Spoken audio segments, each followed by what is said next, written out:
하나님 말씀 요한복음 2장 13절부터 22절까지 말씀 보겠습니다. 요한복음 2장 13절부터 22절까지 말씀 찾으셨으면 저하고 한 절씩 교독하겠습니다. 제가 먼저 봉독합니다.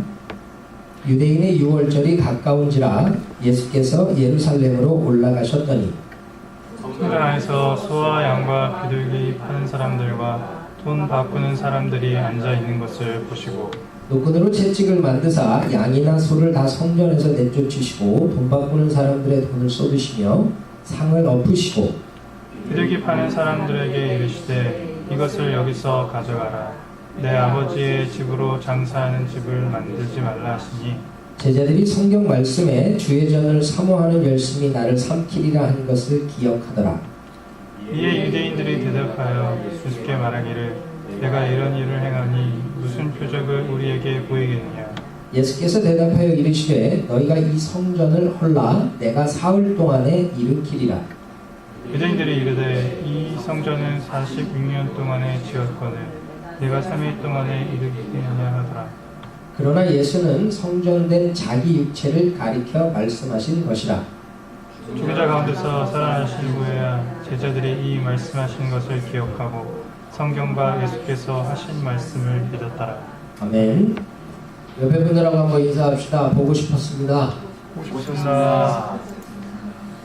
우리 성도님들 헤어지면 보고 싶고 봐도 보고 싶은 그런 은혜가 있길 바랍니다. 오늘은 요한복음 7표적 강의 두 번째 시간으로 맛이 나는 인생이 되도록 양념을 치라라는 제목으로 말씀 전하기 원합니다. 오늘 읽은 이 성전 시위 사건은 우리 지난 시간에 살폈던 가나 혼인잔치의 표적의 의미를 부연 설명하는 내용입니다. 우리 지난 시간에 물을 포도주로 바꾼 표적, 그것은 예수님께서 구원을 줄 수 없는 생명을 잃은 유대교를 완성하시고 종말의 구원을 가져왔다라고 하는 숨은 의미를 담고 있다 그랬죠. 이 혼인잔치에 포도주가 떨어지는 것이 기쁨 잃은, 생명 잃은 유대교. 근데 물을 포도주로 바꾸어 잔치의 기쁨을 회복시켜 주신 것이 예수로 말미암는 구원의 완성. 그것을 암시하는 표적이라고 설명드렸어요. 그런데 오늘 본문은 예수님이 구원을 완성하신다고 하는 표적을 그럼 과연 어떻게 완성하시느냐, 이걸 설명해 준다는 거예요. 물을 포도주로 바꿨는데, 그래서 기쁨과 생명을 회복했는데, 그럼 물이 포도주로 어떻게 바뀌냐는 거죠. 포도주는 예수의 보혈을 의미하죠. 보혈이 구원을 완성하는 건데, 그 보혈은 어떻게 되냐면 예수님이 십자가에서 죽고 부활하시고 완성된다는 거예요. 그래서요, 오늘 본문 말씀은 예수님이 어떻게 종말의 구원을 완성하는지 설명하는 내용이라는 거죠. 그런데 여러분, 이 성전 시위 사건, 성전 청결 사건이라고 하는 이 이야기는 공관복음서에서, 다른 복음서들에서는 예수님이 체포되시기 직전, 즉 복음서의 끝부분에 위치합니다. 그런데 요한복음만 그런 시간의 순서와 상관없이 맨 앞부분으로 와 있어요. 왜냐하면 요한이 이 이야기를 앞으로 끌어다 놓으면서 강조하고 설명해 주고 싶은 내용이 있기 때문입니다. 이게 뭐냐? 여러분, 예수님이 지금 유대교를 완성한다. 그래서 구원을 줄 수 없는 유대교를 구원을 줄 수 있는 종교로 바꾼다. 그것이 어떻게 된다 그랬죠? 예수의 죽으심. 즉 예수의 속죄 제사로 유대교의 속죄 기능을 상실한 그 제사를 회복한다는 거예요. 우리 가나 혼인잔치 때 살폈지만 그 결례를 위해 준비된 6개의 돌 항아리, 그것은 그 자체로 아무 의미가 없죠. 아무런 구원의 능력이 없단 말이에요. 유대교의 성전 체제는 아무 구원을 위한 기능을 못해요. 그런데 오늘 읽은 이 성전에 들어가 보면 성전은 제사를 드리는 곳인데 제사를 드리는 곳이 어떻게 돼 있어요? 타락했어요. 제사를 드리는 기능이 타락했다는 건 죄사함에 속죄의 기능이 없어졌다는 거예요. 속죄의 기능이 없어진 종교는 구원을 줄 수가 없죠. 즉 유대교는 이미 제사로 구원을 받을 수 없다고 하는 걸 다시 부연 설명해 주는 겁니다. 그래서 예수님은 이 상을 다 들러 엎어요. 그랬더니 유대인들이 18절에 묻습니다. 네가 이런 일을 행하니 무슨 표적을 우리에게 보이겠느냐. 여러분, 이 상을 다 들러 엎는다는 건 선지자적인 행위예요. 선지자들이 이스라엘의 죄를 책망할 때에 그 모든 죄라고 생각되는 걸 들러 엎었거든요. 그러니까 유대인들이 이야기하는 표적이라고 하는 건요, 네가 선지자라면, 이 일을 할 수 있는 선지자라면 선지자의 표적을 보이라는 거죠. 그때 예수님이 19절에 뭐라 그래요? 너희가 이 성전을 헐라 내가 사흘 만에 다시 세운다. 여러분, 그거에 대해서 요한은 21절에 줄을 달아요. 주석을. 뭐라고요? 예수는 성전된 자기 육체를 가리켜 말씀하신 것이죠. 이 성전의 제사 기능이 다 무너진 이 성전은 아무 의미가 없다는 거예요. 그래서 무너뜨리라는 거예요. 내가 다시 사흘 동안 회복하는. 그게 뭐예요? 십자가에서 죽으신 것, 부활하신 것. 예수의 대속제사가 이제 너희의 구원을 완성하고 이 기능하지 못하는 성전의 기능을 회복시키고 완성하겠다. 그 이야기입니다. 이 지금 성전 제사 기능을 상실한 유대교, 이 모습을 지금 우리 시대의 표현으로 표현하면, 우리가 잘 이해할 수 있는 표현으로 표현하면 이런 것 같아요. 맛이 갔다. 맛이 갔어요. 여러분, 유대교가 맛이 갔어요. 우리 음식이 맛이 갔어요? 먹어요, 안 먹어요? 안 먹어요. 근데 만약에 모르고 맛이 간 음식을 먹었어. 어떻게 되죠? 탈나요. 근데 맛이 간 정도가 심해. 그럼 어떻게 돼? 그 음식을 먹으면 죽을 수도 있어요. 그리고 식중독으로 죽는 사람 보신 적 없어요? 신문에 나잖아요. 근데 유대교가 그렇다는 거예요.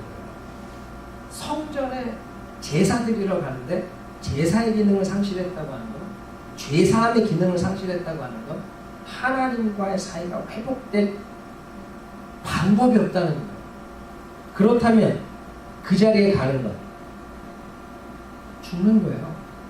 살려고 갔다가 죽는다는 거예요. 여러분, 음식이 맛이 간 게 아니라 맛이 나. 맛이 가는 게 아니라 맛이 나면 어떻죠? 사람들이 찾아요. 사람들이 좋아해요. 더 달라 그래요. 더 먹고 싶어 해요. 유대교가 만약에 그렇게 맛이 나는 종교였다면 사람들이 찾고 사람들이 살아나고 사람들이 기뻐했을 겁니다.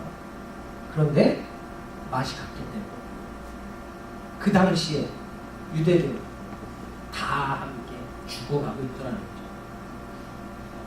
지난 시간에 가나 혼인잔치에 기쁨 잃고 생명 잃은 유대교가 지금 우리가 살아가는 이 시대의 기독교, 이 시대의 성도가 아니냐라는 질문을 드렸는데, 똑같이 그것을 더 부연 설명하잖아요. 지금 우리 기독교, 지금 우리 교회, 또 우리 성도들이 맛이 가지 않았냐 질문해 봐야 된다. 내가 맛이 갔냐? 아니면 맛이 나냐? 이건 완전한 차이죠. 사랑에 죽는 차이. 여러분, 교회는 이 세상의 소망입니다. 교회는 이 세상에 생명을 줄 수 있는 유일한 기관이에요. 근데 교회가 맛이 가면, 교회를 찾아오는 사람도 같이 맛이 가는 거예요. 교회가 맛이 가면 교회뿐이 아니라 세상까지도 함께 죽어가는 겁니다. 그래서 교회는 맛이 가면 안 되고 맛이 나야 돼요. 예수 그리스도로 양념을 쳐서 교회와 성도는 맛이 나야 되거든.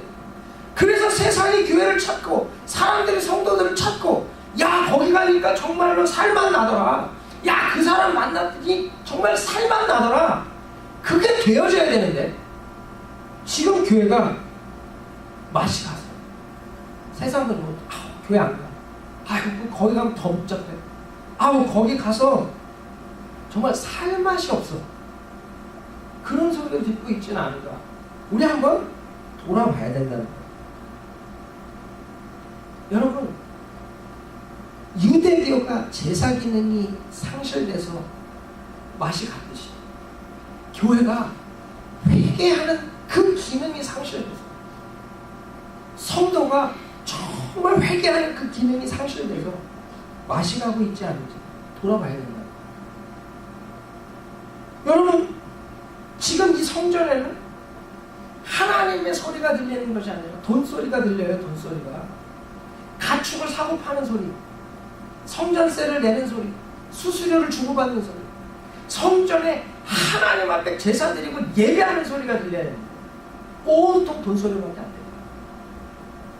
그래서 유대교가 맛이 가서 함께 죽어가는 자리에 있는데, 지금의 교회가 똑같이 교회 안에서 하나님의 소리가 들리지 않고 세상의 소리가 들려서 맛이 가서 함께 죽어가고 있지 않을까, 우리 살펴야 된다는 거예요. 그래서 오늘 우리는요, 오늘 이 예수님이 성전을 청결하게 하신 이 사건을 살피면서 우리 교회가 정말 맛을 내고 우리 성도들이 맛이 나는 삶을 살 수 있는 자리에 가기를 축원합니다. 두 가지 살필 거예요. 하나는 우리 안에 회개의 기능이 회복돼야 된다는 것, 속죄의 기능이 회복돼야 된다는 것과, 두 번째 하나님의 말씀이 우리를 움직여요. 말씀에 반응하는 자리에 서야 된다. 이 두 가지 살피려고 하나씩 살펴봅시다. 여러분, 성도들이, 교회가 정말 맛이 나는 자리에, 이 세상 하나님을 알지 못하는 사람들에게 맛이 나는, 정말 살맛 나는 그러한 인생으로 바꾸어 주려면 교회와 성도 안에 회개의 역사가 있어야 됩니다. 속죄의 기능이 회복돼야 된다는 거예요. 제사의 기능이 역사해야 된다는 거예요. 우리 살폈듯이 예수님 당시 예루살렘 성전은 성전 기능을 상실했어요. 제사의 기능, 속죄의 기능을 상실했어요. 여러분, 성전은 하나님과 그 백성이 교제하고 잔치하는 곳이에요. 제사라고 하는 건 하나님과 인간 사이에 죄로 막혀있는 그것을 허물고 하나님과 인간을 하나 되게 교제할 수 있게 만들어주는 거예요. 그런데 지금 성전이 타락하여 제사가 기능하지 못합니다. 하나님과 인간 사이에 화목하고 교제할 방법이 없어집니다. 여러분, 지금 이 성전에서 왜 가축을 사고 팔죠? 그것은 멀리서 제사에 드릴 가축을 가지고 오는 불편을 덜어주기 위해서. 그 제사에 드릴 그 가축은 점없고 흠없어야 되는데, 멀리서부터 가져오다 보면 점이 생길 수도 있고 흠이 생길 수도 있잖아요. 그럼 제사를 드릴 수가 없는 거예요.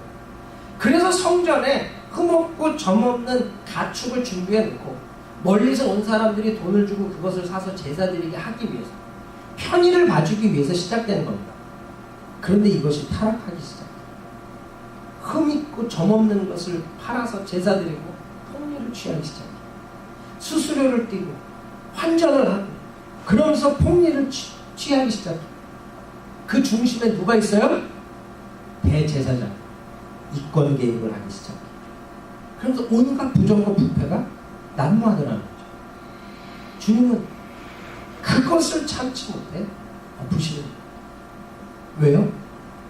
하나님 만나기 위해서 성전을 찾아온 그 백성들이 목마르다고, 절망스럽다고, 아프다고 탄식하며 하나님 앞에 나오는데, 그들이 드린 제사는 생명을 잃어서 그들은 오히려 더 큰 무게를 가지고 더 절망스러운 모습으로 돌아가야 하는 그 모습을 주님이 안타까워하시면서 불러엎으십니다.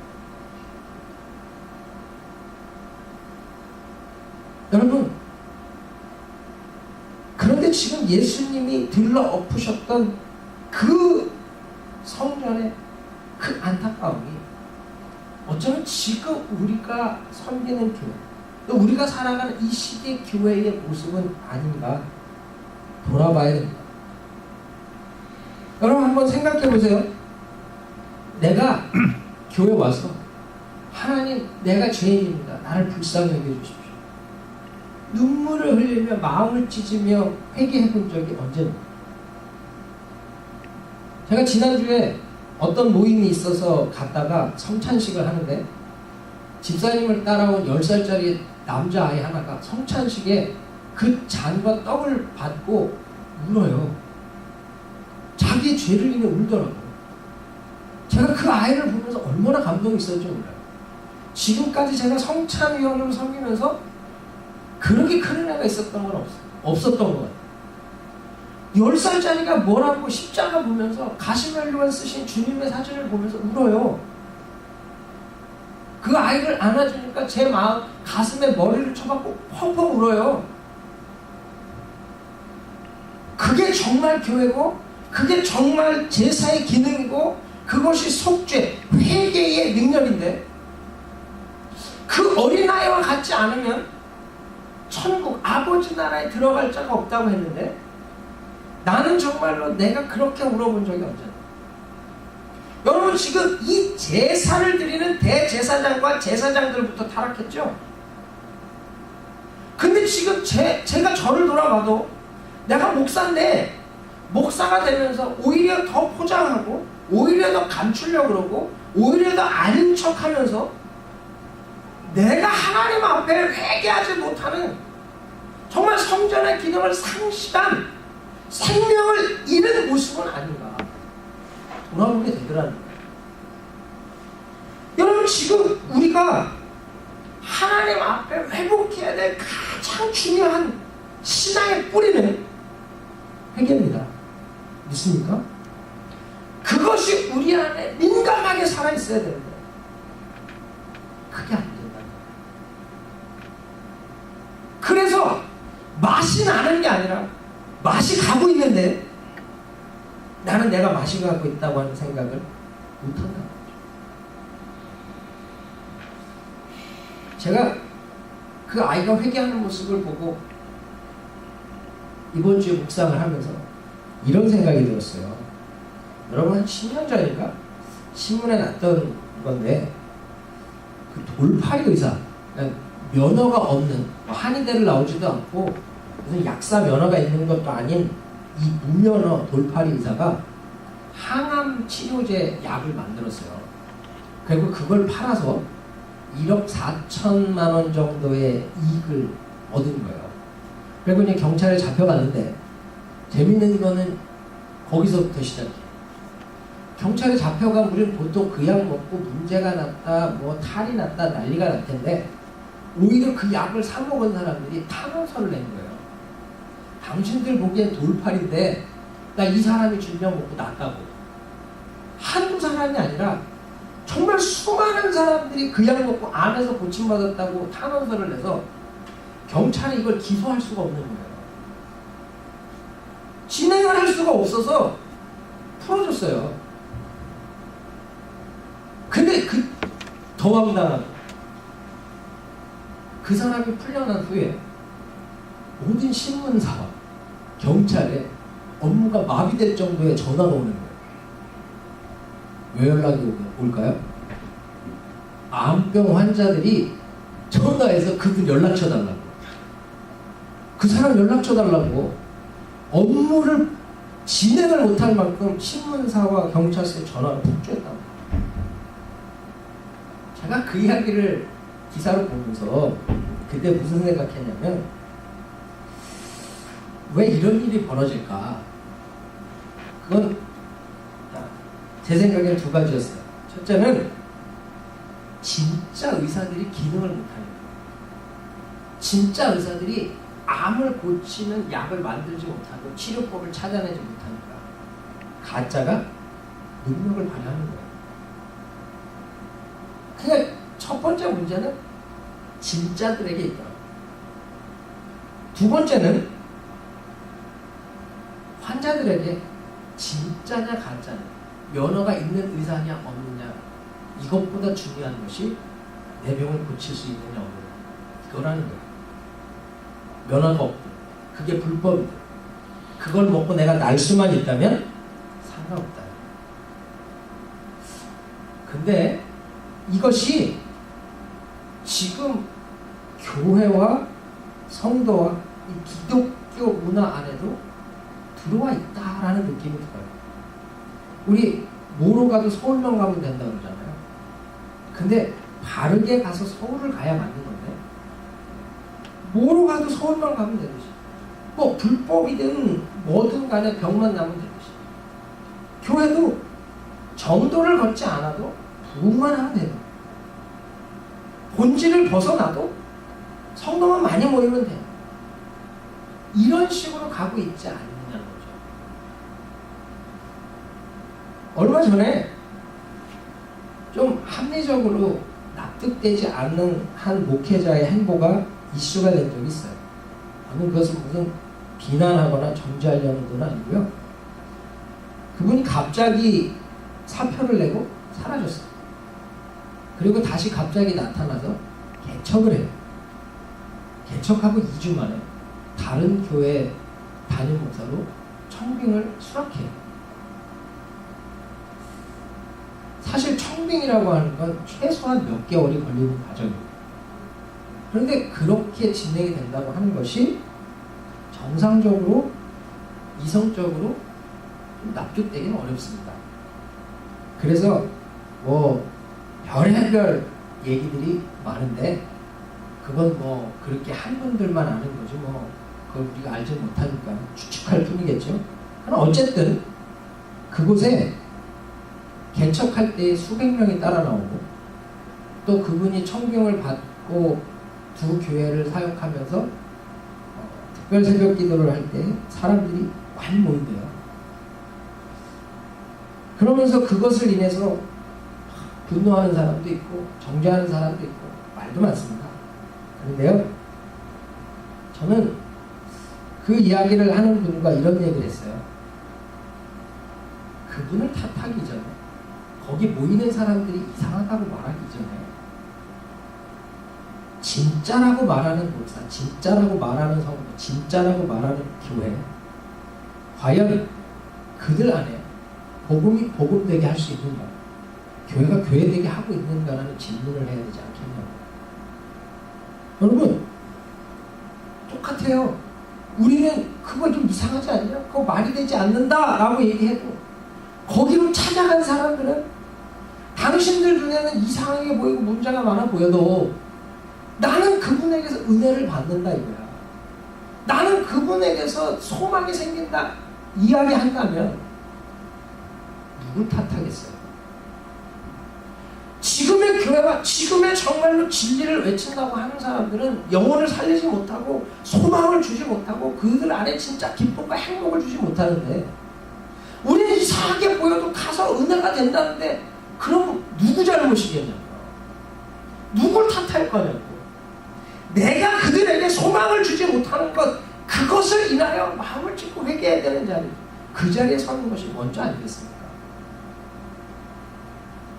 여러분, 지금은 어떻게 보면 교회와 성도들이요, 작은 죄 하나에 민감하지 못해요. 제가 그분한테 그런 얘기 했어요. 아, 나도 좀 그런 재주가 좀 있어야 되는데 내가 그런 걸 너무 못해서 문제인가? 나는 좀 그런 걸 너무 못해서 문제인가? 근데요, 그분이 그래요. 하나님 아시잖아요. 아니, 그럼 그분들은 하나님 앞에 기도 안 하고 움직였을까? 문제는 뭐죠? 똑같이 하나님 앞에 기도하고 똑같이 하나님 앞에 예배하고 똑같이 하나님의 뜻을 따라 움직인다고 하는데 정말로 뿌리부터 하나님 앞에 내가 거룩한가에 대한 고민은 약하다는 거예요. 여러분 예수님이 요한계시록에 보면 3장 1절에 사대교회에 대한 이야기가 나와요. 사대교회에 대해서 뭐라 그러죠? 내가 내 행위를 아노니 내가 살았다 하는 이름은 가졌으나 죽은 자인가. 여러분 진짜로 내가 살았는지 죽었는지 누가 판단하시죠? 주님이 판단하세요.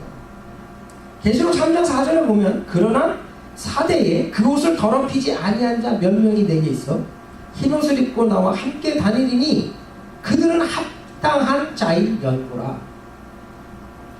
살았다고 하는 이름은 있지만 실상은 죽은 자가 있고요. 그 다 죽은 것 같은 중에도 하나님이 함께 다니기에 합당한 거룩한 사람이 있다는 거예요. 문제는 뭐죠? 하나님 보시기에 사람이 보기에가 아니라 하나님 보시기에 내가 산 자냐 죽은 자냐, 이게 중요하다는 거예요. 여러분 지금 여기 나무가 있는데 일부러 안 잘랐어요. 노랗게 죽었죠? 이 나무가 죽었습니까? 살았습니까? 이파리 보고 몰라요. 이 말라가는 걸 보면 죽은 것 같은데, 여러분 여기 보세요. 여기 새순이 나오는 거 보이세요? 여기 지금 하얗게 새순 나오는 거 보이세요? 죽었어요? 살았어요? 살았습니다. 잎갈이 하는 거예요. 왜? 뿌리가 살았기 때문에. 겉이 잠깐 시들어도 새순이 나서 계속 산다는 거예요. 그러나 잎이 아무리 풍성해도 뿌리가 죽은 거예요. 결국 그것은 죽은 거예요. 내가 장로요, 목사요, 내가 선교를 위해, 구제를 위해, 교회를 위해 수많은 헌금을 했고, 내가 정말 새벽부터 밤까지 주의 사역을 위해 헌신한다고 그 잎이 푸르는 풍성한 나무 같아도 진짜 그 본질적으로 내가 회개의 기능이 살아있지 못하다, 나는 죽은 겁니다. 나는 죽은 거예요.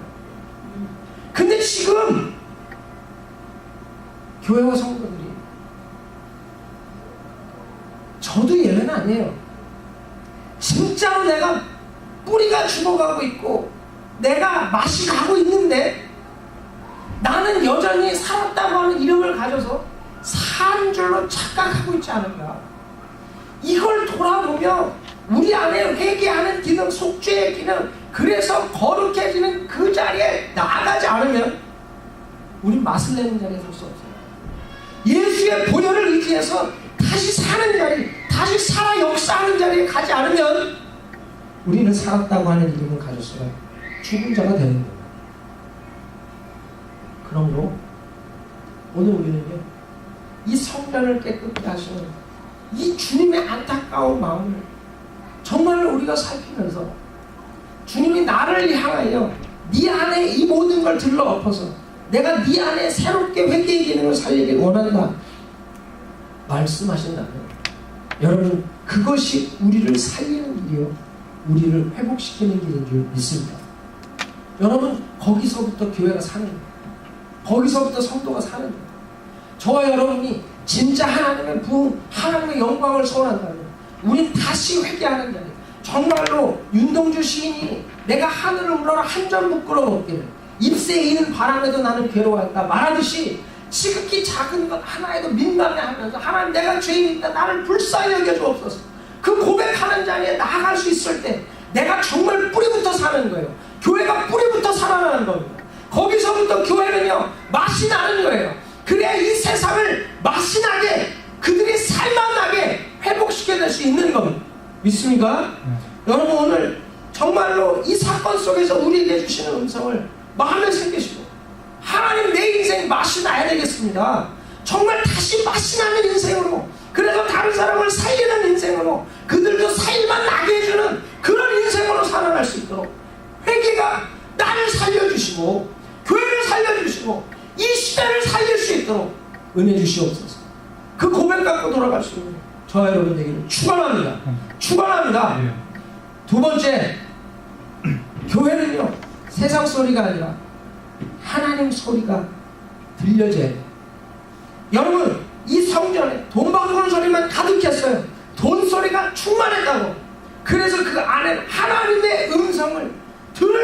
일이 없는 거예요. 여러분, 교회도 성도도 그 안에 돈소리가 가득하면 하나님의 소리는 들리지 않습니다. 내가 지금 먹고 사는 그 일, 내가 지금 하고 있는 그 일, 그 소리가 가득해지면 하나님의 소리는 들리지 않아요. 하나님이 너 기도해야 돼 라고 말씀하셔도 세상에 돈소리가 들리면 네가 지금 기도할 시간이 어딨냐, 새벽부터 밤까지 뛰어도 네가 그것을 감당을 못하고 있는데 네가 지금 기도할 시간이 어딨냐, 그 소리를 따라 돈소리 따라 움직이면 맛이 가는 거예요. 더 맛이 날 수가 없는 거예요.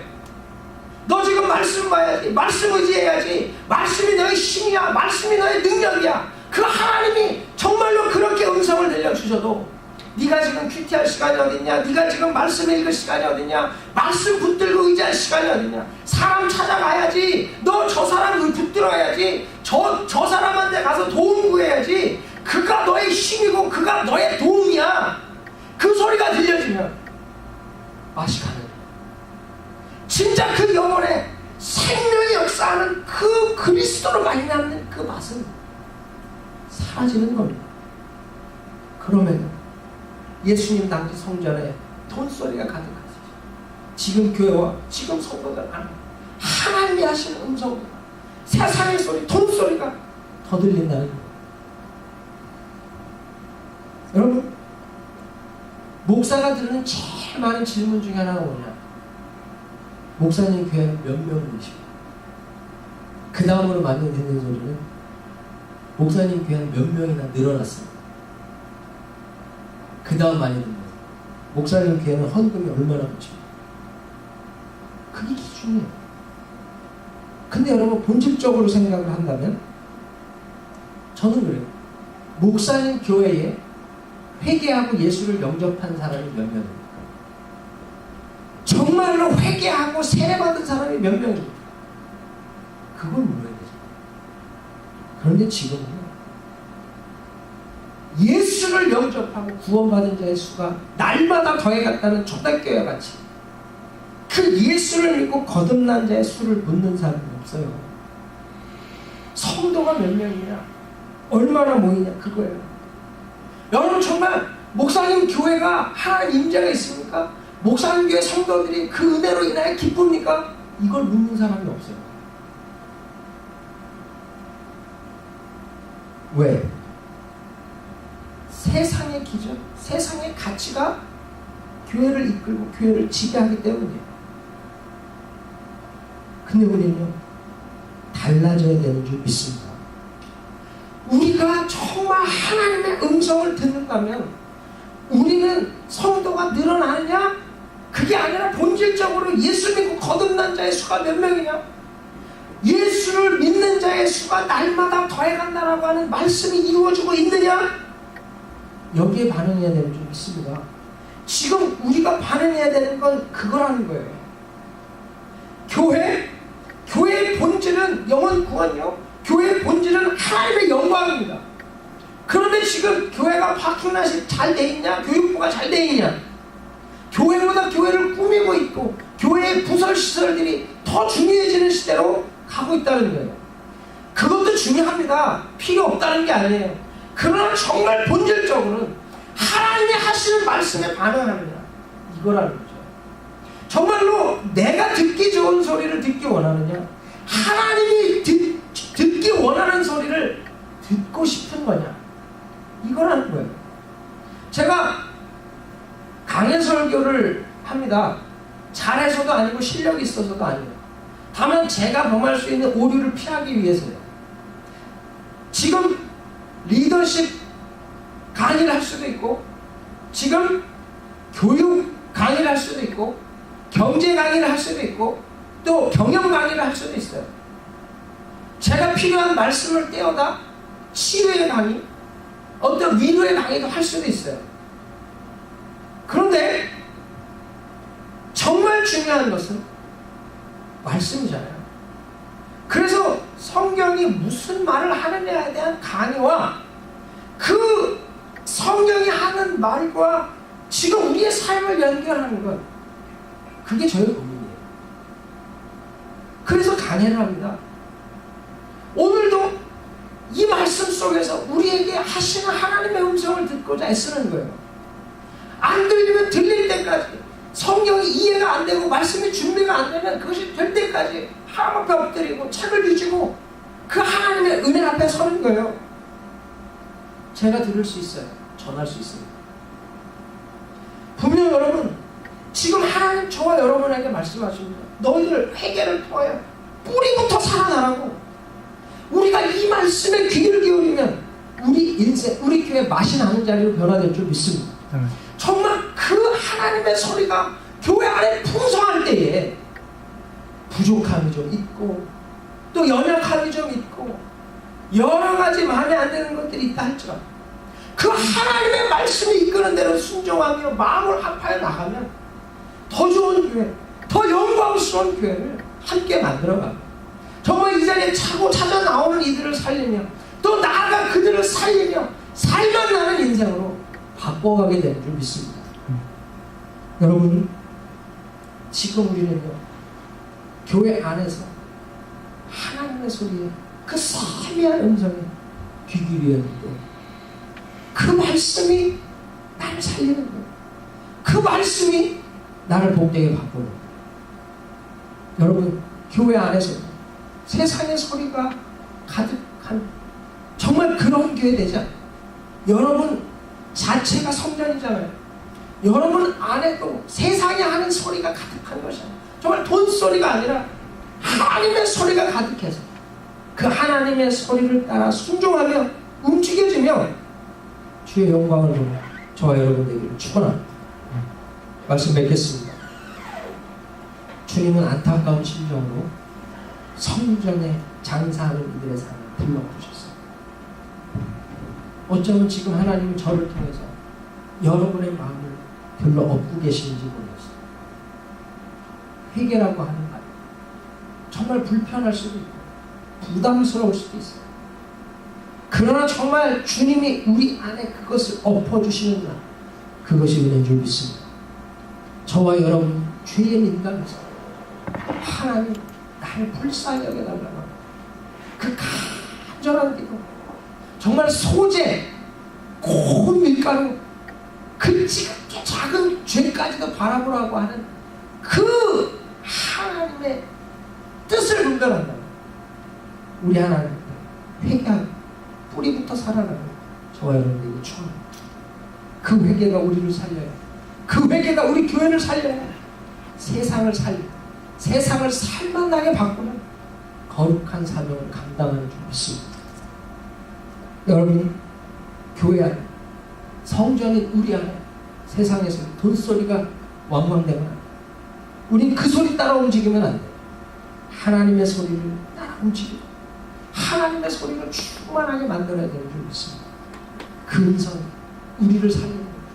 하나님의 말씀이 우리를 충만하게 하는, 우리로 맛이 나게 하는, 그 말씀이 우리로 맛이 나게 하면 우리 세상을 맛깔스럽게 만들어가는 하나님의 사람들인 줄 믿습니다. 저와 여러분 정말 맛이 나는 인생, 이 예수를 양념쳐서 맛이 나는 인생 되시고 세상, 또 내가 만나는 모든 이들은 또 우리 교회를 여러분 한 사람 한 사람을 위해 맛을 낼 수 있는 그런 복된 삶 살 수 있게 축원합니다.